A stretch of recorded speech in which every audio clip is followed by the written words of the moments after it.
my clients have told me that this is how they learned English in school. And unfortunately, you're not the only one who's had the experience of learning English in a way that first does not encourage you to think in English, much less communicate in English.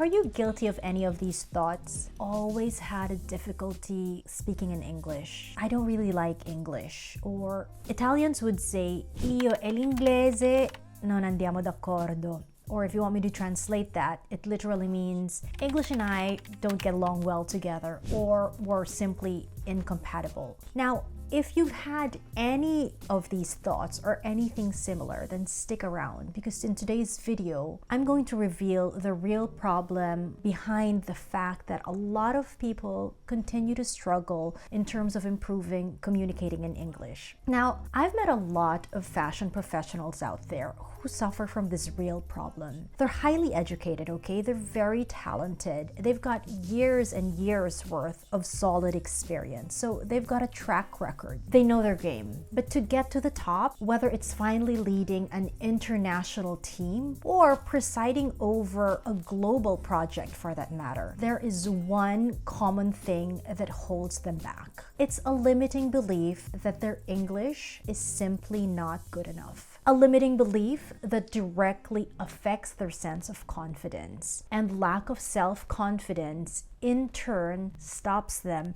from achieving their full potential. When we have a limiting belief, regardless of what it is, this normally means that at some point in our lives, something happened, okay? Maybe an incident, maybe through a negative feedback, or certain situations that ended up undermining our self-esteem, our self-confidence. And that has continued to affect our performance and level of success on a daily basis. Now, one of my first clients was a talented young woman with a rather advanced English level. I remember the first time she came to me, she said that she had struggled with three things, and that was pronunciation, vocabulary, and her accent. She said she knew that these were her problems because first, people had difficulty understanding her when she expressed her ideas. And second, because sometimes she would draw blanks when she had to speak up during meetings or in presentations. Now, personally, I didn't think that these were her problems, so I had to investigate further. She communicated with me fluently, and I understood her well. She had a rather extensive vocabulary, in my opinion.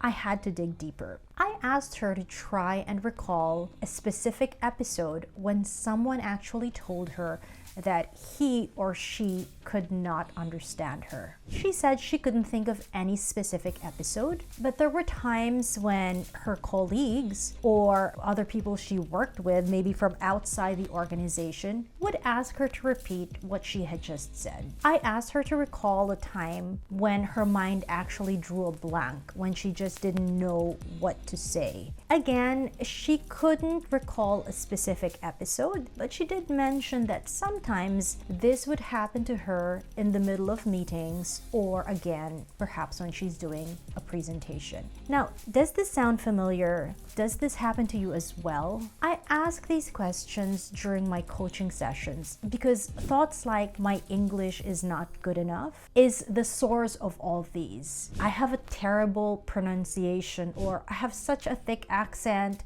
that people don't understand me. These are all different types of limiting beliefs that's probably triggered by something in the past.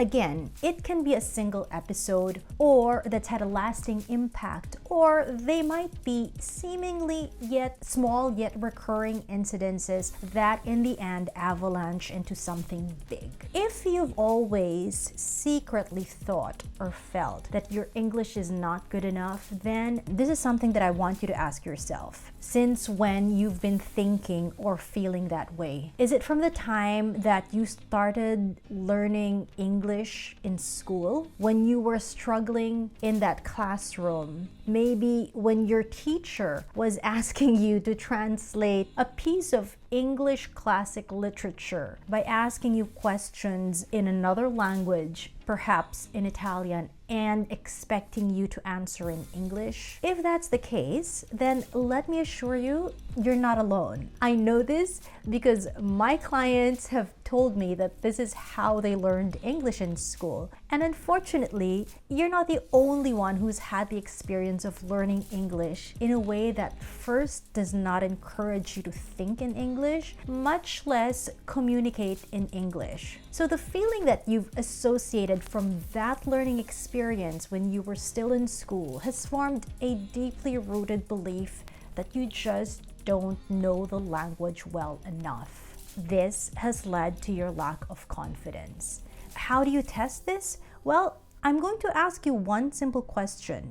What emotions do you associate with English? If I ask you, how do you feel about English, about speaking in English, about communicating in English, what would you say? Well, I had another client who dreaded the idea of English. She told me that she was very interested, she was very excited, but the symptoms pointed otherwise. And when we started working together, I could tell that this was not a simple commitment for her.